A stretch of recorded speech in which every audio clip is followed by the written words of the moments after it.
paracha de cette semaine, la Torah, elle nous raconte beaucoup, elle nous parle beaucoup des Avot, Abraham, Yitzhak, Yaakov. Il y a beaucoup de questions qui se posent.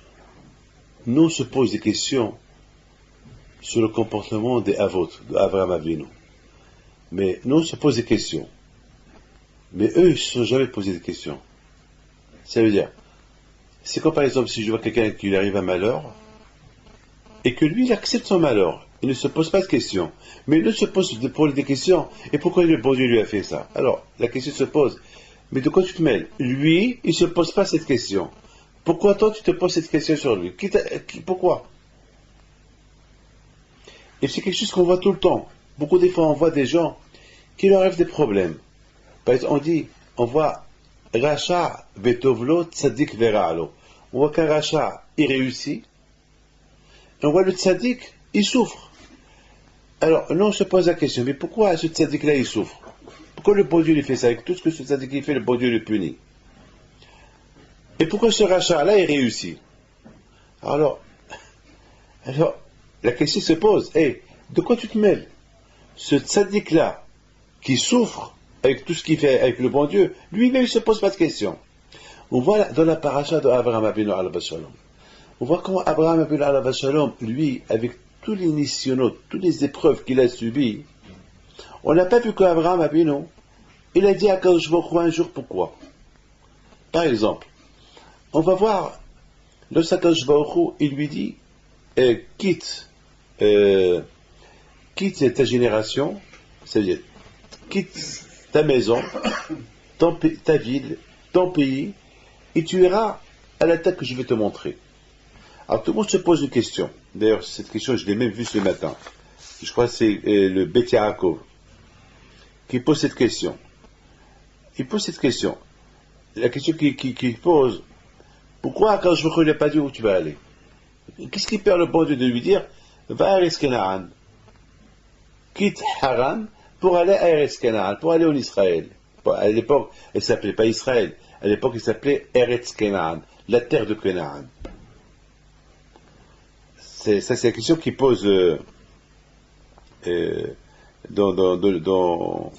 c'est rapporté cette question-là dans le Bet Yaakov. Vous allez lire Bet Yaakov. Quand je lui dis simplement, va à Eretz Canaan, qu'est-ce que je perds, par exemple, monsieur Patrick, va à l'endroit que je vais te montrer. Où? Va. Mais où? Va. Je veux dire, d'accord, quelle direction? À gauche, à droite? Où? Nord, sud? Va. Qu'est-ce que j'ai peur de te dire? Va à Bobigny. Va au Maroc. Va en Algérie. Va en Russie. Attends, là, c'est pas de la rigolade, là c'est lech lecha, ça veut dire va-t'en, vas-y, quitte ton pays, quitte ta maison, quitte ta terre, ça veut dire, c'est pas quitte ta maison, tu restes dans la ville. C'est pas que tu quittes ta maison et la ville, tu restes dans le pays. Non, tu quittes les trois, la maison, la ville, le pays. Mais pour aller où? Qu'est-ce qui perd le bon Dieu qu'est-ce qui perd le bon Dieu? Pourquoi le bon Dieu il ne dit pas où? C'est une belle question. Moi aussi, je me suis posé cette question plusieurs fois. Dans mes livres, j'ai posé cette question. Qu'est-ce qui perd le bon Dieu de dire à Abraham, va à Eretz Canaan?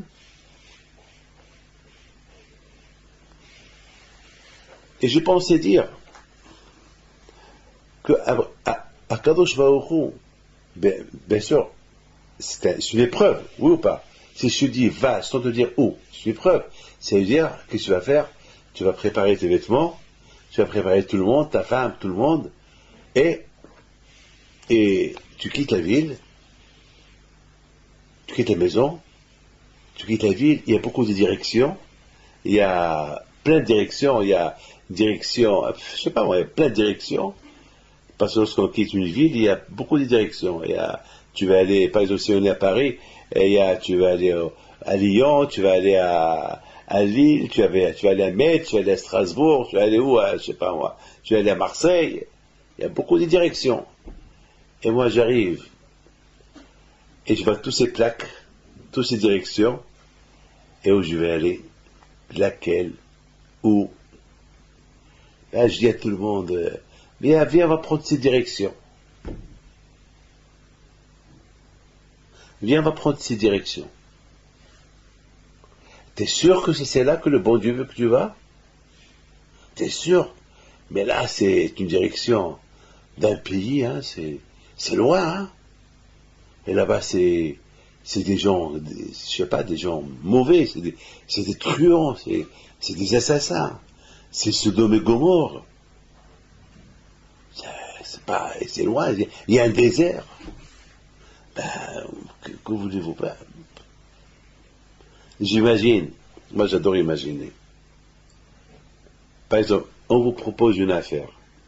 La première question que vous te posez, quelle affaire? J'ai une affaire pour toi. Super, super affaire. Laquelle? Pose l'argent. Combien? 10 milliards. Mais quelle affaire? Peut-être c'est du sable que je vais te donner.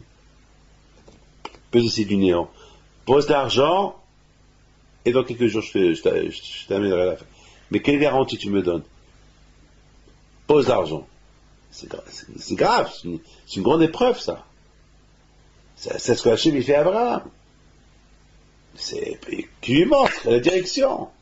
Déjà, le fait de quitter la maison, la ville et le pays, déjà ça c'est une épreuve. Allège-moi un peu, dis-moi où. Akadosh Baruch Hu, il n'a pas voulu dire à Abraham Abinu Eretz Kenaan, la terre de Kenaan. Il n'a pas voulu dire que cette terre-là c'est la terre de Kenaan. Pourquoi que je n'ai pas voulu dire à Abraham Abinu c'est la terre de Kenaan? Parce qu'Akadosh Baruch Hu, il a voulu apprendre à Abraham Abinu à avoir la émouna en lui. Je te demande, le juif, il doit apprendre à Abraham Abinu à avoir la émouna. Et c'est quoi la émouna? La émouna, c'est qu'on dit la émouna, c'est quoi la foi? La foi, c'est pas quelque chose qu'elle existe. La émouna, en quelque chose c'est au-delà de mon imagination.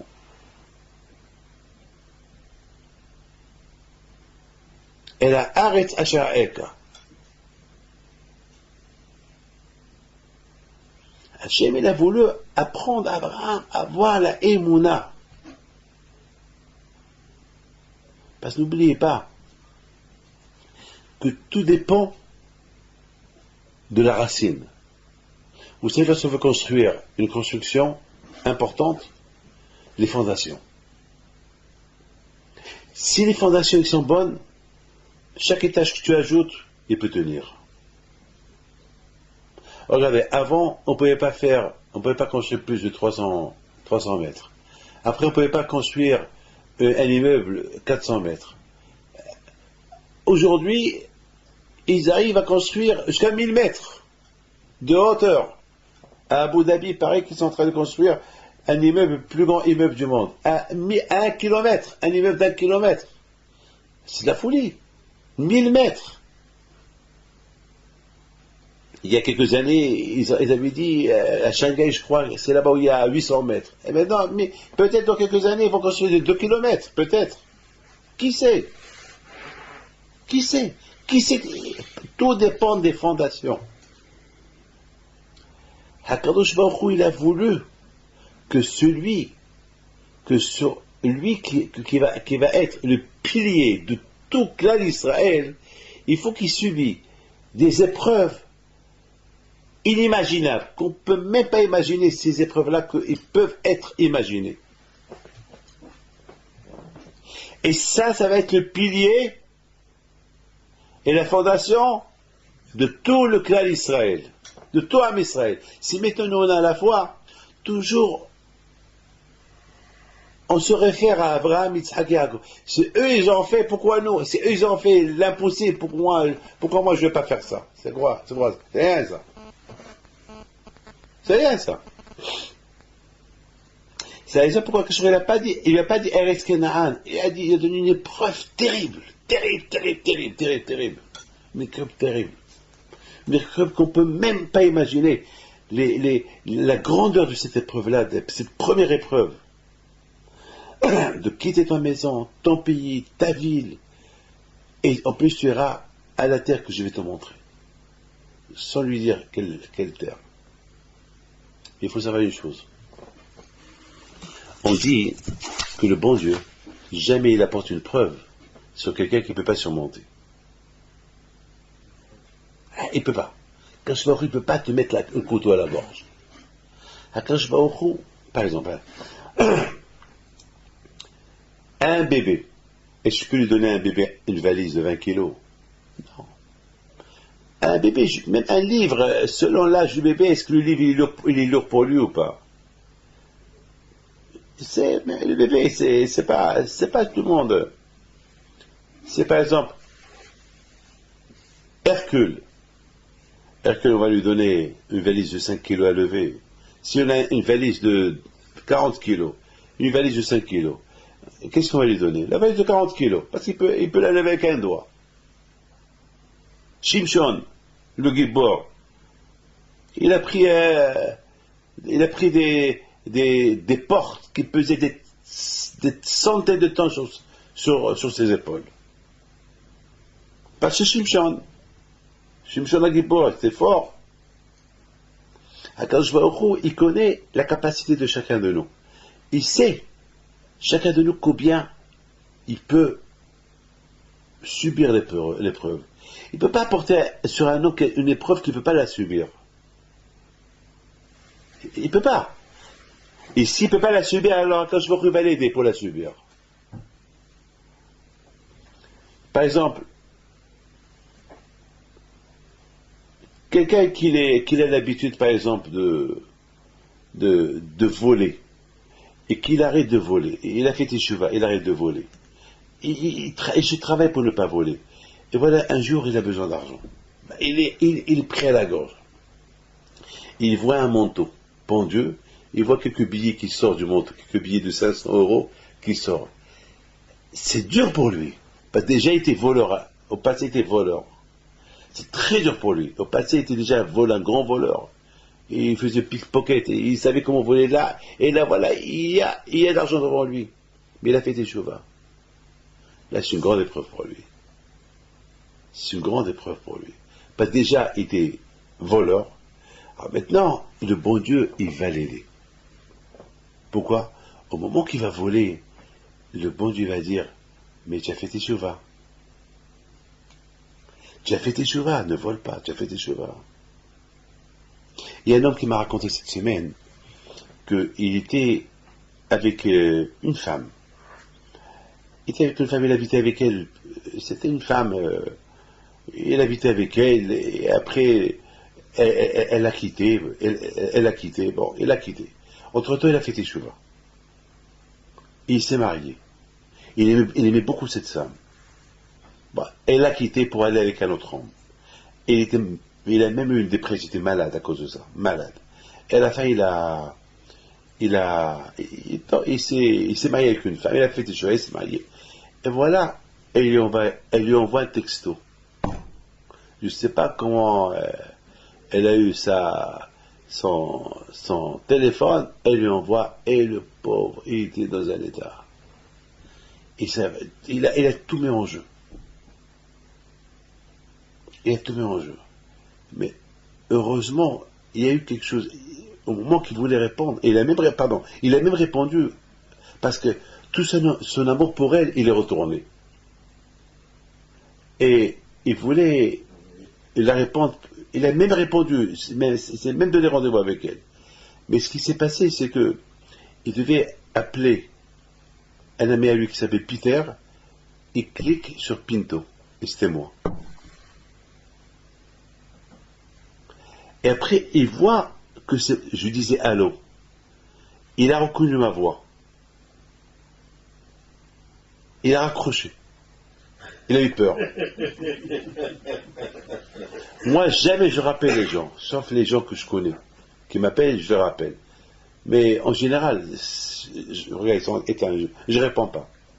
Et c'est à eux de m'appeler, parce que je ne sais pas qui m'appelle.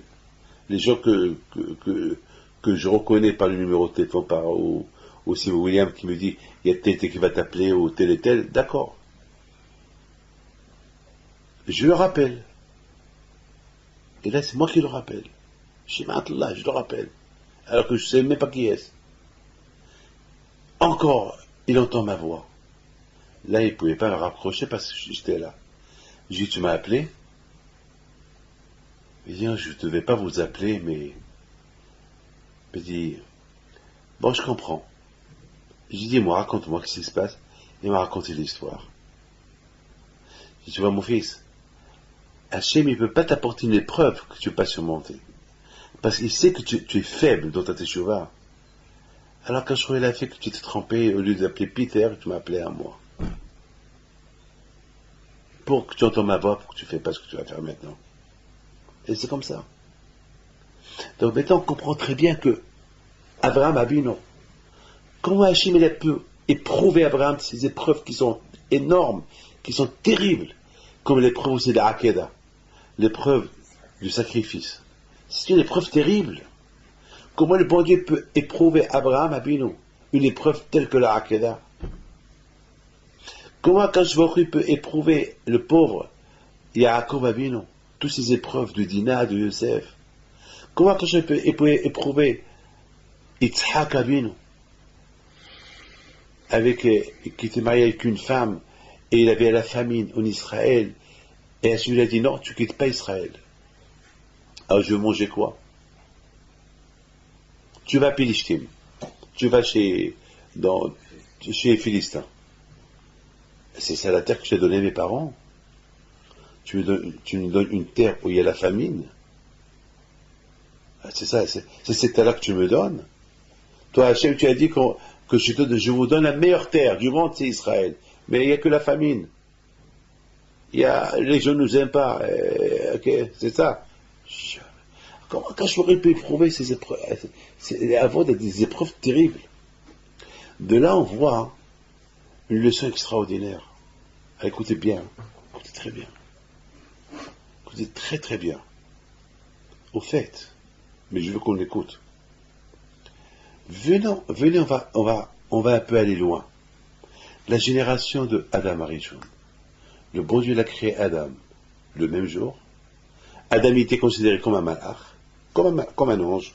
Après, je vous raconte une super histoire. Adam était considéré comme un ange. Et Hachem, il était nu, lui et sa femme. Il n'y avait pas de Sahara. C'était comme des anges, comme des malachim. Les malachim, ils les servaient. Et Hachem lui donne une mitzvah à faire. Il n'a pas donné deux mitzvot, une seule mitzvah. Ne mange pas de cet arbre. Parce que cet arbre-là, si tu manges de cet arbre, tu vas découvrir le mal. Mais toi tu es dans le bien, reste dans le bien. Pourquoi tu vas découvrir le mal et le bien? Il n'y a pas de mal, il n'y a que le bien. Reste dans le bien. C'est comme par exemple un milliardaire, qu'on lui dit, tu sais, si tu restes là, tu es milliardaire. Si tu vas là-bas, si tu traverses ce fleuve, de l'autre côté, c'est la forêt, c'est les lions, c'est les diables, c'est les démons, c'est les animaux, c'est la pauvreté, c'est la mort. Et là, tu as la vie, tu as tout. Alors pourquoi je vais traverser? Qu'est-ce que je perds? Alors, qu'est-ce que je dis? Bah, tu sais quoi? J'ai envie de découvrir ce qu'il y a là-bas. Mais là-bas, c'est la mort. Mais c'est pas grave. Tu risques la mort. Mais c'est pas grave. C'est ce que Hachem a dit à Adam. Hachem a dit à Adam, tout le bonheur, il est là. Cet arbre-là, c'est le malheur. Tu manges de cet arbre-là, tu vas découvrir le malheur.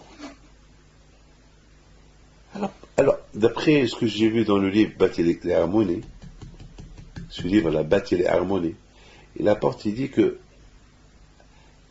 le problème de Adam, il a voulu faire des recherches sur le côté. Qu'est-ce qu'on peut faire? Des recherches sur le rare, sur le mauvais. Mais qu'est-ce que tu as à faire? On fait des recherches sur des choses qu'on tient profit.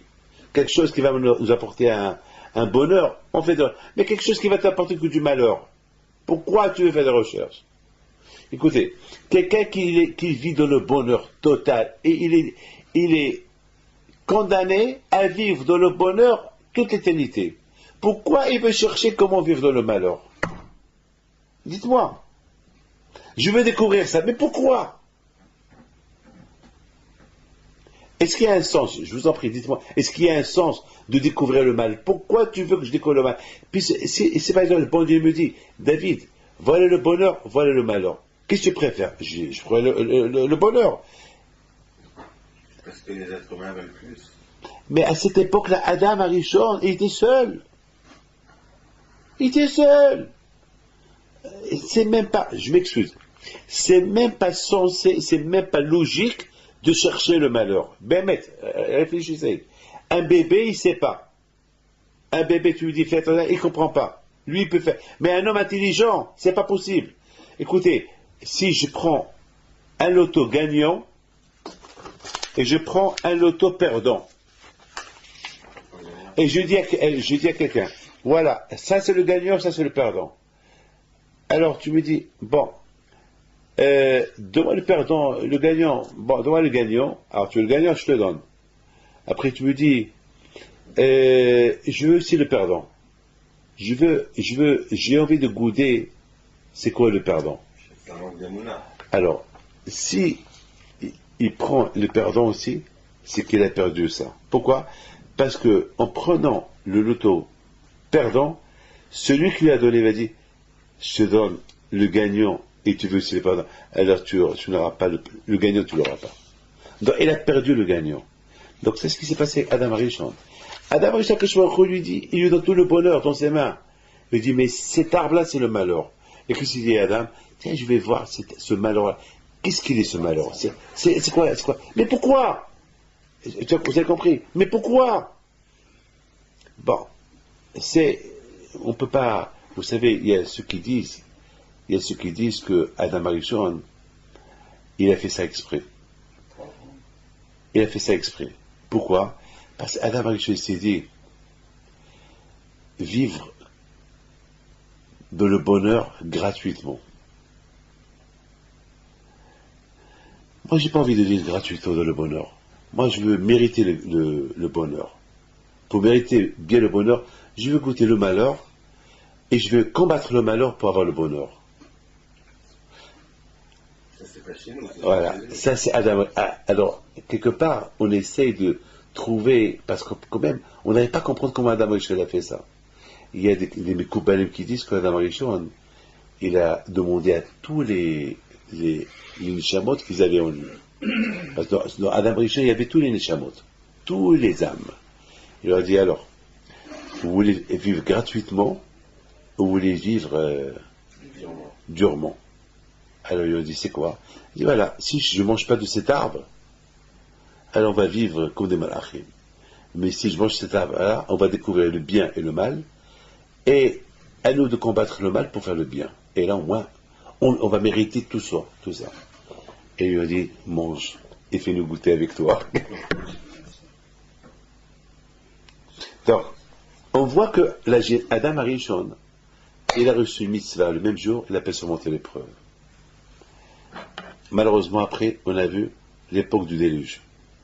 Ce que Hachem les a effacés. On a vu le Dor, la génération des Palagas. Palagas, c'est la génération que tous les êtres, après le déluge, ils étaient unis. Il n'y avait pas de médisance entre eux, mais ils ont voulu être unis, mais sans le bon Dieu. Unis entre eux, ils ne veulent pas de Dieu. Ils veulent rester tranquilles. Allez, on ne va pas prier à personne, laissez-nous tranquilles. Ça, c'est une génération très dure. Et Hachem les a tous dispersés. Et voilà la génération d'Abraham. Elle est venue. Abraham, il a vu toutes les recherches qu'il a fait. Il a vu toutes les générations précédentes. Il a vu celui que, même une épreuve, il n'a pas surmonté. Il a vu la génération du déluge qui était anéantie. Il a fait des recherches. Il a fait des recherches. Et tout ça pourquoi? Tout ça pourquoi? Parce que chacun voulait être autonome. Ils veulent un monde libre. La liberté. Sans Dieu. La fraternité. Sans Dieu. Mais attends, mais il y a un créateur. Attends, tu peux pas dire, je vis, mais attends, il y a un tu dois à quelqu'un. Il y a un Dieu qui a donné la vie. Tu lui dois ça. Tu peux pas dire, moi, je veux vivre tranquillement sans servir personne. Mais c'est pas possible. C'est comme par exemple, tu es dans une usine et tu veux un salaire sans travailler. Tu veux un salaire sans travailler. En France, c'est possible. C'est impossible, tu ne peux pas avoir un salaire sans travailler. Il faut. Il y a pas, tu ne peux pas avoir un salaire sans travailler. Et si ça veut dire quoi? Ça veut dire quoi? Tu veux quoi?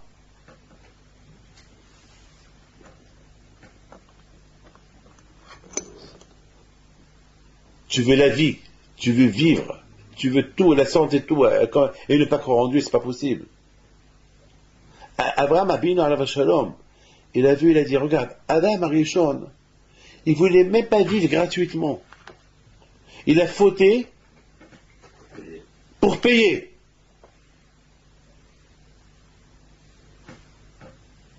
Adam Arishon, il a fauté pour payer, pour être un tzaddik par ses propres moyens, pas être un tzaddik net. Vous savez, il y a une différence, quelqu'un qui est super intelligent, que quelqu'un qui ouvre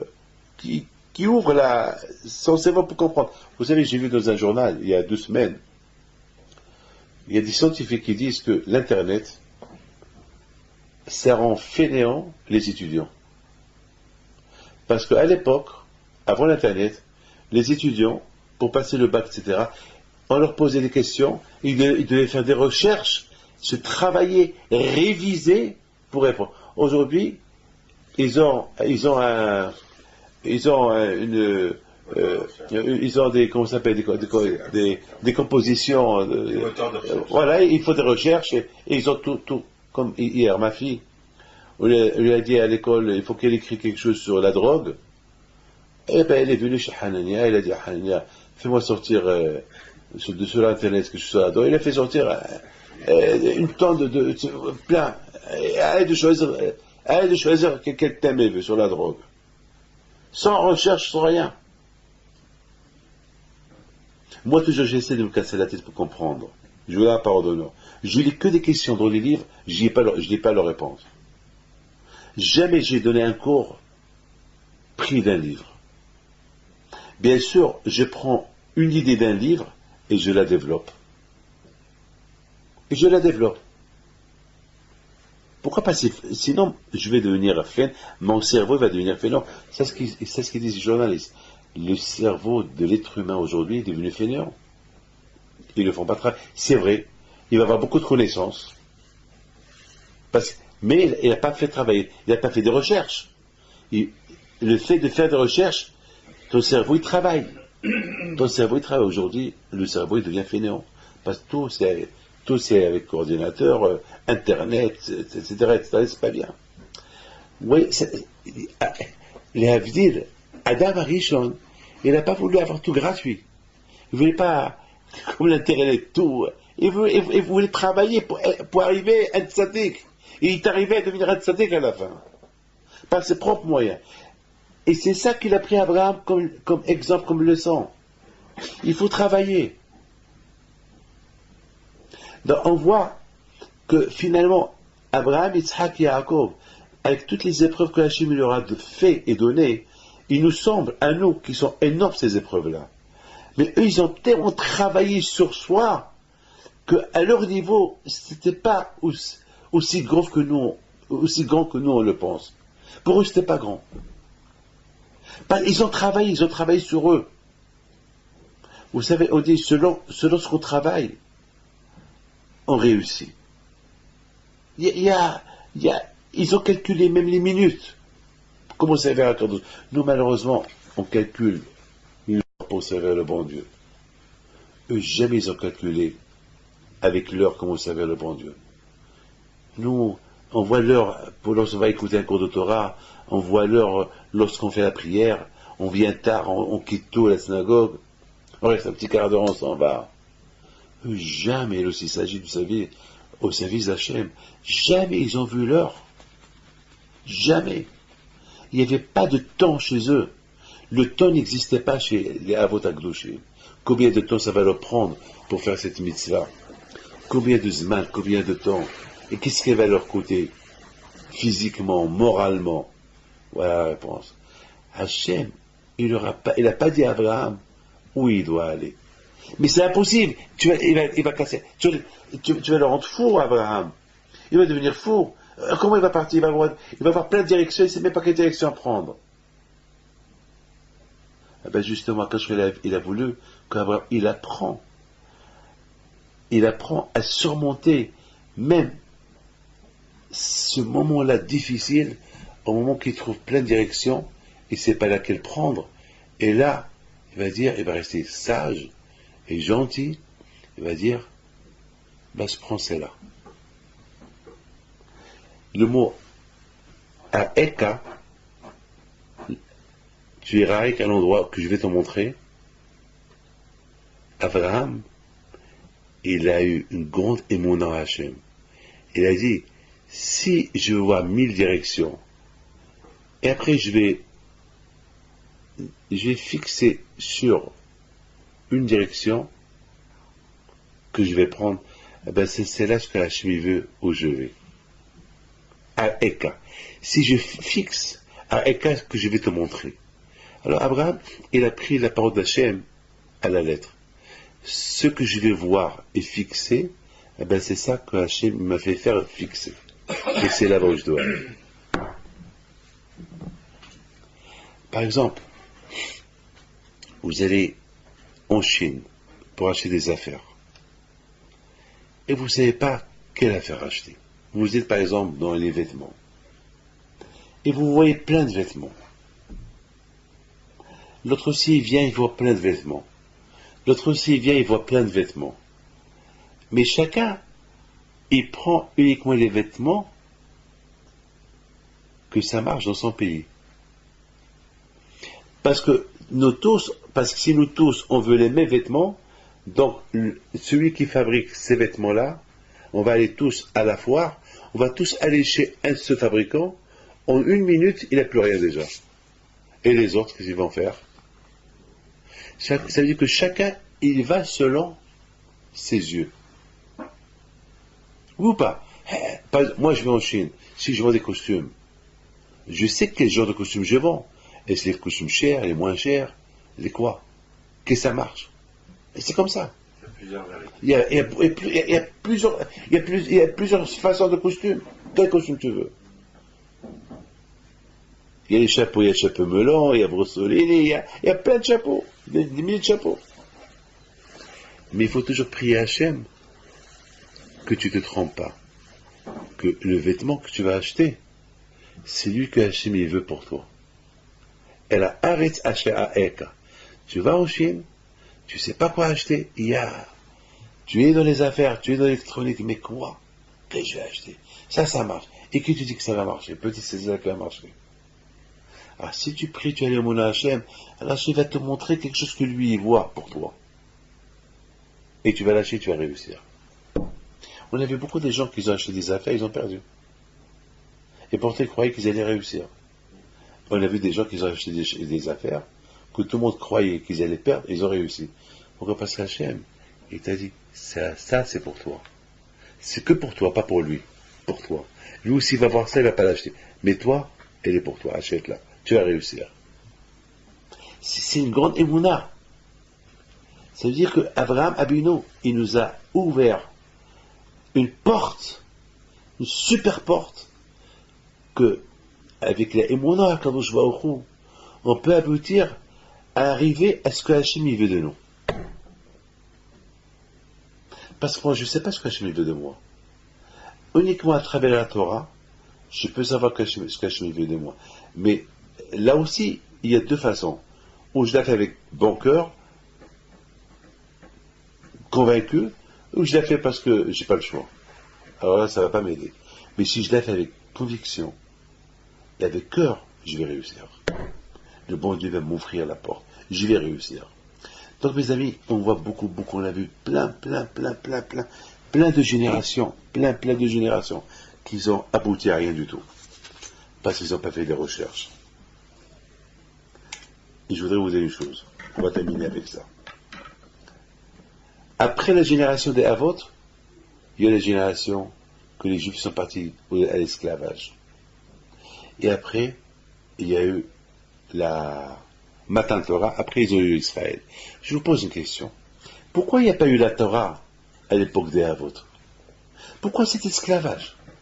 Pourquoi ces 400 ans perdus? Pour faire la différence. Hazak. C'est de la folie, ça. On a eu Abraham, Yitzhak, Yaakov, deux, on va tout apprendre.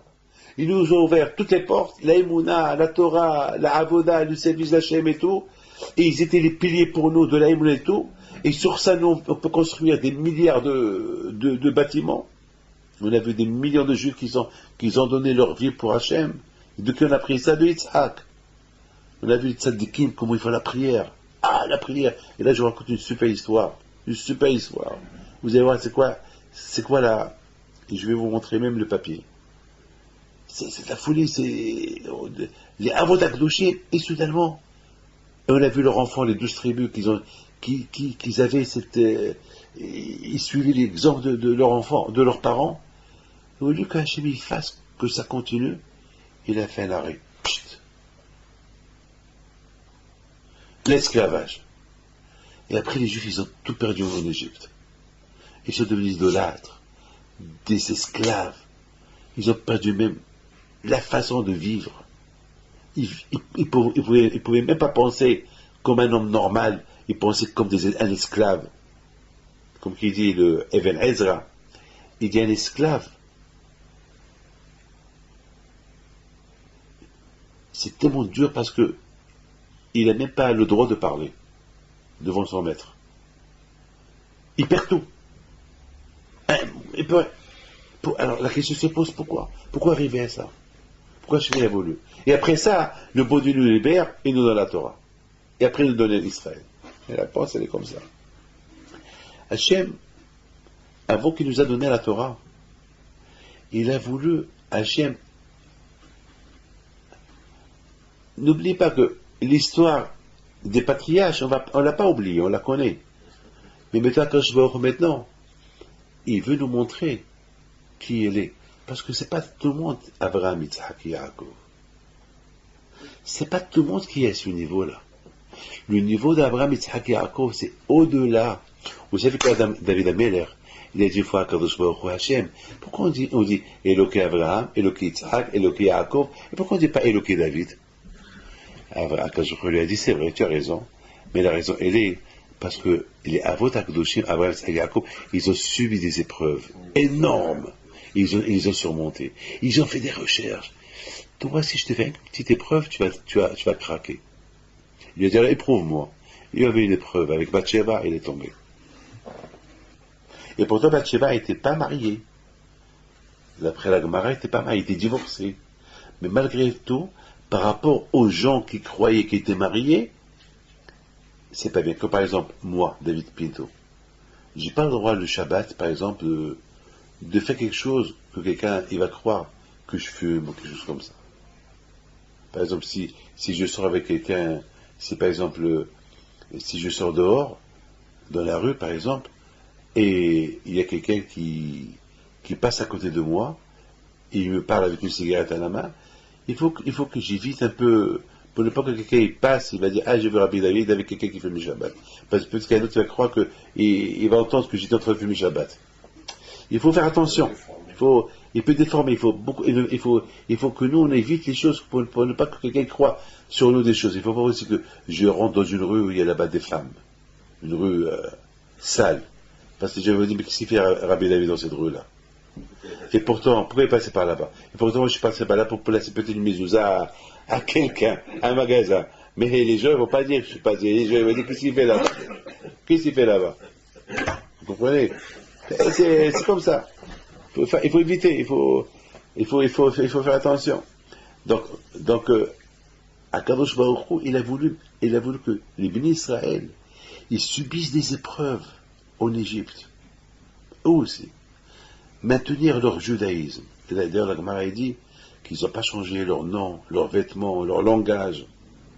Ça veut dire que même qu'ils étaient esclaves, ils auraient pu s'assimiler. Eh bien, ils ne se sont pas assimilés. Et même s'ils ont voulu s'assimiler, les Égyptiens, ils n'ont pas voulu. Donc là aussi, une autre leçon. Kakashri, il a voulu dire aux Juifs, hé, Juifs, vous êtes, mais c'est moi qui décide pour vous. Le fait que vous êtes Juifs, même si vous voulez changer votre religion, je vous ne laisserai pas. Ils ne vont pas vous accepter. Et même si tu acceptes un jour, ils vont te dire sale juif. Il y a plein des gens qui s'étaient mariés avec des non-juifs et que leur propre femme, ils ont dit sale juif et ils ont divorcé. Et beaucoup de fois, on entend ça, malheureusement. Malheureusement, on entend ça beaucoup de fois. Donc, c'est de la folie, ça. Hachem, il a voulu donner des leçons. Hachem, il a voulu construire son pays. Vous savez où il a construit? En Égypte. Nous, on s'est construit en Égypte. Il nous a construit avec l'Aïmouna. Et surtout après, lorsqu'il s'est dévoilé, tout ce qu'il a fait aux Égyptiens, la punition qu'il leur a filée, il a montré aux Juifs comment Hachem, il change la nature, que c'est lui le roi de la nature, c'est lui le maître, c'est lui le créateur de la nature, et que Atlem Souf, etc., la Torah. C'est-à-dire que, c'est pas que Hachem n'a pas voulu que son peuple, ils vont dire, on est les petits-enfants d'Abraham, Yitzhak, Yaakov. Non. C'est vrai, vous êtes les petits-enfants d'Abraham, Yitzhak, Yaakov. Mais vous êtes quoi? Comme il y a quelqu'un qui est venu chez moi, il y a quelque temps, et c'est un petit-fils d'un grand rabbin. Il est venu chez moi décontracté, avec un short, avec une t-shirt. Et malheureusement, il était pauvre une fois, il est devenu riche. Il vient s'asseoir, il me dit, David, Aliyah, il me parle en arabe, David, comme ça, il s'assoit, comme ça. Il me regarde avec un grand sourire, avec une voix, David, vous me reconnaissez, Aliyah. Je lui dis, je l'ai reconnu. Je l'ai connu il y a 20 ans, 25 ans. Je lui dis, non. Il me dit, Anna, je suis le petit-fils de tel et tel. Et moi, je suis tel et tel. Et je lui dis, je te connais pas. Ton grand-père, je le connais. Mais toi, je te connais pas. Il me dit, Aliyah, tu te rappelles pas de moi? Je dis, oui, je me rappelle de toi, mais pas de toi.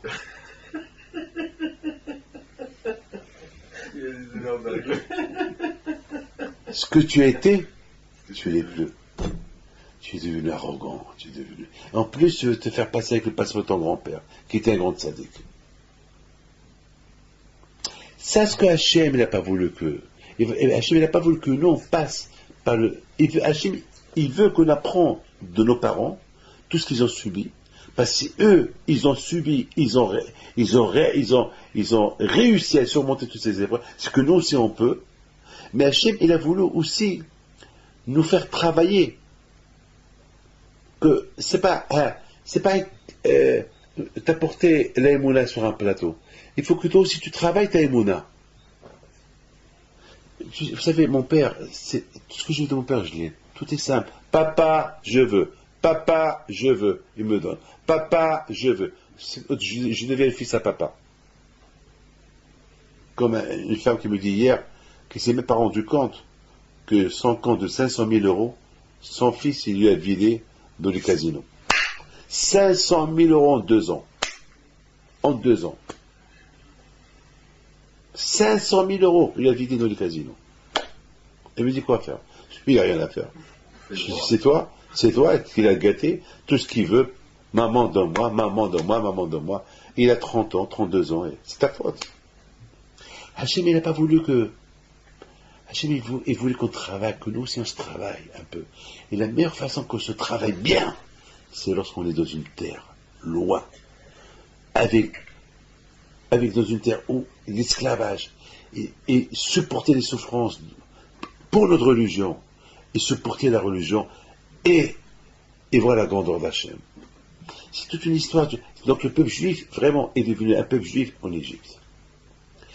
Et il a eu son titre de peuple juif lorsqu'il a reçu la Torah. Comme un passeport. Un passeport sans la photo, c'est une carte d'identité. Mais la photo, elle confirme le passeport. Notre carte d'identité, on l'a eu en Égypte. On a eu une carte d'identité. Mais la photo de notre identité, on l'a eu à travers la Torah. Maintenant, on devient autonome. C'est la raison pourquoi Hachem a fait un travail sur nous. Un travail Qu'on ne soit pas que la photo, on soit pas que avec la photocopie de Abraham, Isaac et Yaakov. Il veut qu'on se devienne des originaux. T'as compris? C'est pas, j'ai copié mon père. Mais il faut que tu sois toi, monsieur Patrick. Il faut, c'est pas, je fais comme Rabbi David il fait. C'est pas, c'est vrai, je fais comme Rabbi David il fait. Mais il faut se convaincre aussi, il faut se convaincre, il faut arriver à c'est pas, ouais, parce que lui il fait, bon, moi aussi, d'accord, alors tu fais sans conviction. Il faut le faire parce que tu es convaincu. C'est ça. C'est pas, on suit. C'est vrai, on suit. C'est important. Il faut suivre. Mais il faut apprendre à être convaincu. C'est pour ça que je lui ai dit à Abraham au départ, lech lecha. Vas-y. Lech lecha. Si tu t'en vas, tu vas progresser. Tu vas aller de il faut, c'est pas un que, il faut avancer. Et tes enfants aussi, ils vont avancer. C'est pas avancer sur tes pas.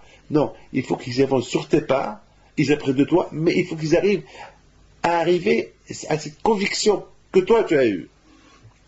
Je t'aime avec l'histoire. Il y a un monsieur qui a fait, je l'ai ici, après je vous la montre. Elle est super, c'est de la folie, c'est quelque chose que je l'ai déjà raconté, mais j'ai demandé comment elle écrit. Elle est là, après je vous la montre. Je lui demande comment elle écrit. C'est quelqu'un c'est quelqu'un du Canada qui l'a raconté cette histoire à un autre, et cet autre, il l'a raconté, et moi je lui dis, écris-la moi. Et la semaine prochaine, je vais au Canada, et je vais rencontrer ce monsieur-là en question. Il s'appelle Derry. Il s'appelle Emir Ederi. Alors, il raconte que il avait un problème. Il avait un problème dans les yeux. Un grave problème. Donc, il devait aller à opérer. On lui propose de lui faire une opération un peu dangereuse avec le laser. Parce que, une opération très très dangereuse. Il va à Essaouira. Il va pèleriner à Behimpino. Il rêve.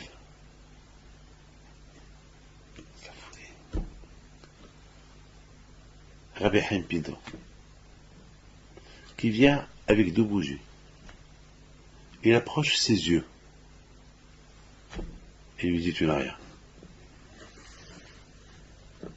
Il retourne au Canada ou à Paris. Et il va le jour de son opération où il devait faire son laser. Le médecin le sculpte. Il lui dit qui t'a fait l'opération du laser?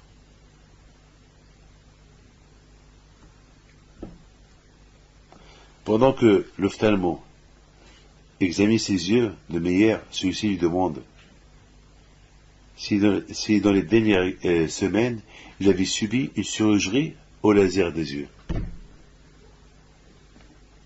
Meilleur surpris. Il répond que non. Et il demande à l'ophtalmo, pourquoi tu me poses cette question? L'ophtalmo lui répond qu'il voit clairement sous les 2 rétines une cicatrice d'une chirurgie au laser.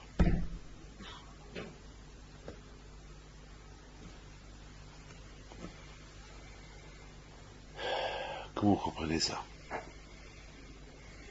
Et l'ophtalmo lui dit que ce type de chirurgie au laser ralentit la dégénération, la dégénération de la maladie qu'il a dans les yeux. Ça veut dire que Rabbi Hampido, celui-là, je vais le voir la semaine prochaine au Canada. Il a été sur la tombe de votre grand-père sans vous connaître, on lui a dit simplement Il est parti pèleriner, il doit être marocain, il s'appelle Ederi. Ouais. Il avait 22 ans. C'est de la folie, c'est de la folie, c'est de la folie, c'est la Emouna. C'est Emouna. C'est Emouna qu'il avait. Maintenant, je ne sais pas comment. Il y a beaucoup de gens qui vont pèleriner, mais chacun, comment il a sa émouna. Quand de temps en temps, il nous envoie des histoires comme ça qui nous renforcent dans notre émouna.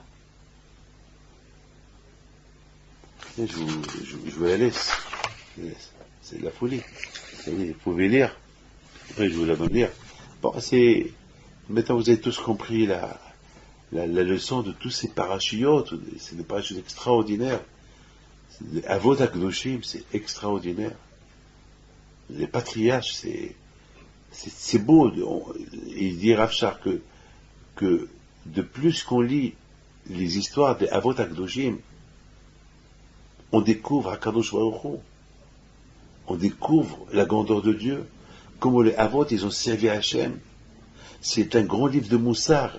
Toutes les histoires de Abraham, Yitzhak et Yaakov. Comment ils ont servi à Hachem. Dans quelles circonstances ils ont servi à Hachem.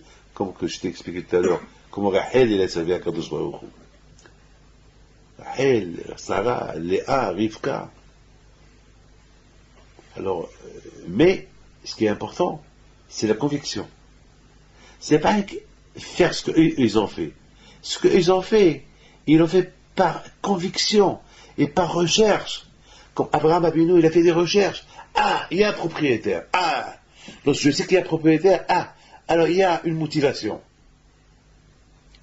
Tous ceux qui sont pas, ils n'ont pas la conviction dans la émouna, dans la foi en Dieu, tout ce qu'ils font, ils le font par peur, par non-conviction, et peut-être un jour ils vont tout lâcher.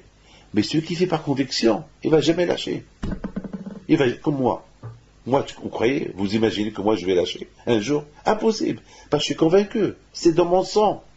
Impossible. Je crève, je meurs, je donnerai ma vie pour le bon Dieu.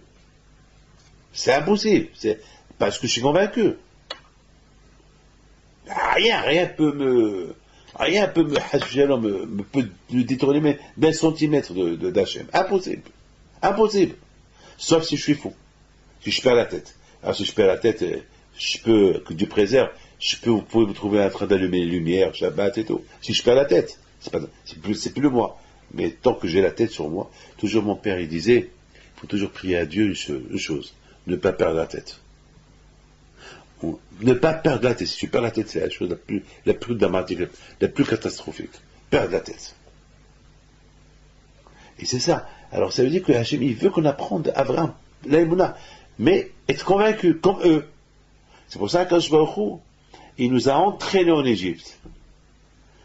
Pour être, c'est pour ça qu'on a vu dans la Torah, que les Juifs, ils ont prié, ils ont imploré Hachem. Et maintenant vous êtes convaincus. Maintenant vous m'appelez, là je vais vous délivrer. Et ça importe. Regarde le fils à papa. Tout ce qu'il veut demande à papa. Mais le jour que Bémet, son papa lui donne plus rien, là, il va commencer à reconnaître son père. Là, il va commencer là, il va se réveiller.